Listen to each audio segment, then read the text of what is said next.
कि शरद पवार जी इस समय देश के शीर्षस्थ नेताओं में हैं और वो मजे हुए खिलाड़ी हैं।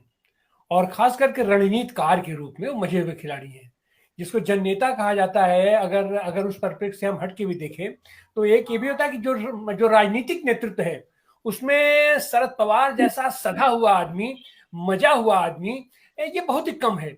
और यही उनकी खासियत है कि सत्ता पक्ष और विपक्ष दोनों में वो समान रूप से वो क्या कहते हैं, ग्राह्य हैं।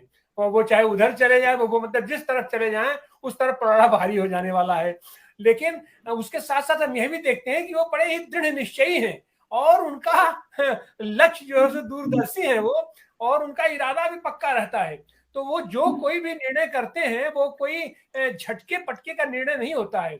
हम लोगों ने पिछली बार देखा, जैसे अजित पवार साहब वहां जाकर के वो जो जो उप मुख्यमंत्री का वो अपना शपथ ग्रहण भी कर लिए, उनके साथ मिलकर के, फडणवीस के साथ मिलकर के सरकार बना लिए। लेकिन फिर हम लोगों ने देखा कि जिस तरीके से फिर वो वापस लौटे तो वो जितनी कमियां हो सकती थी, जितना व्यवधान हो सकता था, जो शायद अगर ये सीधे अगर अघाड़ी दल बनाता तो शायद इन लोगों को शपथ ग्रहण भी ये लोग नहीं कर पाते। तो इस तरीके से इनका जो भी कदम होता है वह सामने देखने में चाहे जो रहे, लेकिन उसके पीछे एक गहरी सोच होती है और एक गहरी रणनीति होती है, गंभीर रणनीति होती है। तो आज की तारीख में शरद पवार का पावर कहीं से कम नहीं होने वाला है। शरद पवार हमारे साथ जब तक रहेंगे, भारतीय राजनीति में उनकी उपयोगिता और उनकी महत्ता और उनके पावर को कम करके नहीं आंका जा सकता है। तो इस तरीके से हम देखते हैं कि शरद पवार जी जो कुछ, हाँ, जी जी।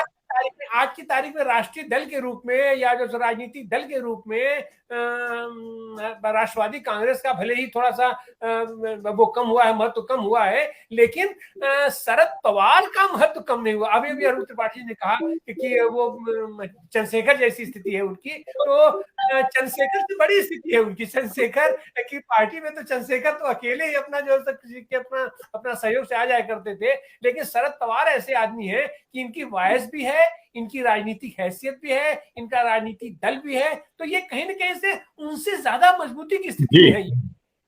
जी।